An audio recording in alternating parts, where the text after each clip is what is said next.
ಅಣ್ಣನ ವಿರುದ್ಧ ನಾನ್ ಯಾಕೆ ನೆಗೆಟಿವ್ ಕಾಮೆಂಟ್ ಹಾಕಿಸ್ಲಿ? Bigg Boss winner Gilli Nata ಹೇಳಿಕೆ ಕೊಟ್ಟಿದ್ದಾರೆ. ಸುದೀಪ್ ವಿರುದ್ಧ ಕಾಮೆಂಟ್ಗೆ Bigg Boss winner Gilli reaction ಕೊಟ್ಟಿದ್ದಾರೆ. ಸುದೀಪ್ ಅಣ್ಣನ ವಿರುದ್ಧ ಕಮೆಂಟ್ ಮಾಡಿಸುವಷ್ಟು ಹಣ ನನ್ನತ್ರ ಇಲ್ಲ. ಯಾರೋ ಸುದೀಪ್ ಅಣ್ಣನ ವಿರುದ್ಧ ಕಮೆಂಟ್ ಹಾಕಿದ್ರೂ ತಪ್ಪು. ಒಂದೆರಡು ಫೋಟೋ ಪೋಸ್ಟ್ ಮಾಡೋಕೆ ಒಬ್ಬರಿಗೆ ಹೇಳಿದ್ದೆ, ಒಂದು ಕ್ಯಾಪ್ಷನ್ ಹಾಕಿ ಫೋಟೋ ಹಾಕೋಕೆ ಹೇಳಿದ್ದೆ ಅಷ್ಟೇ. ನನ್ನ ಇನ್ಸ್ಟಾ ಅಕೌಂಟ್ನಲ್ಲಿ ಫೋಟೋ ವಿಡಿಯೋ ಬಿಟ್ರೆ ಏನೂ ಇಲ್ಲ. Big Boss winner Gilli Nata ಹೇಳಿಕೆ ಕೊಟ್ಟಿದ್ದಾರೆ. ಸುದೀಪ್ ಅಣ್ಣನ ವಿರುದ್ಧ ನಾನು ಯಾಕೆ ನೆಗೆಟಿವ್ ಕಮೆಂಟ್ ಹಾಕಿಸ್ಲಿ? ಅಷ್ಟು ಹಣ ನನ್ನ ಹತ್ರ ಇಲ್ಲ. ಸುದೀಪ್ ವಿರುದ್ಧ ಕಮೆಂಟ್ಗೆ Bigg Boss winner Gilli reaction ಕೊಟ್ಟಿದ್ದಾರೆ. ಸುದೀಪ್ ಅಣ್ಣನ ವಿರುದ್ಧ ಕಮೆಂಟ್ ಮಾಡಿಸುವಷ್ಟು ಹಣ ನನ್ನ ಹತ್ರ ಇಲ್ಲ. ಯಾರೇ ಸುದೀಪ್ ಅಣ್ಣನ ವಿರುದ್ಧ ಕಮೆಂಟ್ ಹಾಕಿದ್ರು ಕೂಡ ತಪ್ಪು.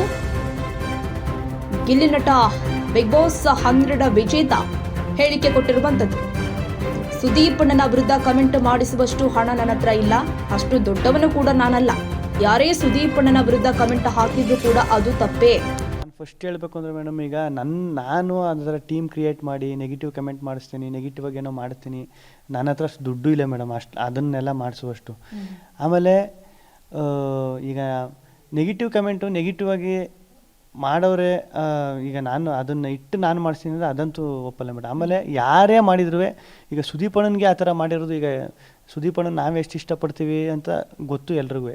ಈಗ ಸುದೀಪ್ ಅಣ್ಣನಿಗೆ ಹಂಗೆ ಮಾಡೋರೆ, ಹಂಗೆ ಅಷ್ಟೆಲ್ಲ ಇದು ಮಾಡೋರೆ ಅಂದರೆ ಅದು ತಪ್ಪು ಮೇಡಮ್. ಯಾರೇ ಆದರೂ ತಪ್ಪು ಹಂಗೆ ಮಾಡಬಾರ್ದು. ಬಿಗ್ ಬಾಸ್ ಶೋ ಕಡೆಯಿಂದ ಒಂದಷ್ಟು ಫೋಟೋ ಕಳಿಸ್ತಾರೆ, ಇನ್ನೊಂದು ಯಾವುದೋ ವಿಡಿಯೋ ಇದು ಮಾಡ್ತಾರೆ, ಅದನ್ನ ಕೊಲಾಬ್ ಮಾಡಿ ಅದನ್ನ ಕೆಳಗಡೆ ಕ್ಯಾಪ್ಷನ್ ಎಲ್ಲ ನೀಟಾಗಿ ಬರೆದು ಮಾಡಬೇಕಿತ್ತು. ಅಷ್ಟಕ್ಕೆ ಮೇಡಮ್ ಬೇಕಾಗಿದ್ದು ನನಗೆ.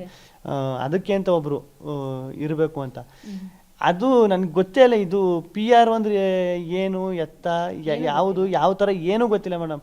ನಮ್ಮ ಸ್ನೇಹಿತರು ಇಲ್ಲ PR ಇದ್ದರೆ ನಿನಗೆ ಇನ್ಸ್ಟಾಗ್ರಾಮ್ಗೆ ಯೂಸ್ ಆಯ್ತದೆ, ಪೋಸ್ಟ್ ಗೀಸ್ಟ್ ಎಲ್ಲ ಮಾಡೋಕ್ಕೆ ಅಂತ. ಅದು ಬಿಟ್ರೆ ಈಗ ನನ್ನ ಇನ್ಸ್ಟಾಗ್ರಾಮಲ್ಲಿ ಸುಮ್ಮನೆ ನೀವು ತೆಗೆದು ನೋಡಿ, ನನ್ನ ಇನ್ಸ್ಟಾಗ್ರಾಮಲ್ಲಿ ಅದನ್ನು ಬಿಟ್ರೆ ಇನ್ನೇನು ಇಲ್ಲ. ಫೋಟೋಗಳು, ವಿಡಿಯೋ, ಕೊಲಾಬು ಇವು ಬಿಟ್ರೆ ಇನ್ನೇನು ಇಲ್ಲ. ಮಾಧ್ಯಮಕ್ಕೆ ಹೇಳಿಕೆ ಕೊಟ್ಟಿದ್ದಾರೆ ಗಿಲ್ಲಿ ನಟ. ಸುದೀಪ್ ಅಣ್ಣನ ವಿರುದ್ಧ ನಾನು ಕಮೆಂಟ್ ಹಾಕಿಸುವಷ್ಟು ದೊಡ್ಡವನಲ್ಲ, ಅಷ್ಟು ಹಣವೂ ಕೂಡ ನನ್ನ ಹತ್ರ ಇಲ್ಲ ಅಂತ ಗಿಲ್ಲಿ ನಟ ಹೇಳಿಕೆ ಕೊಟ್ಟಿದ್ದಾರೆ.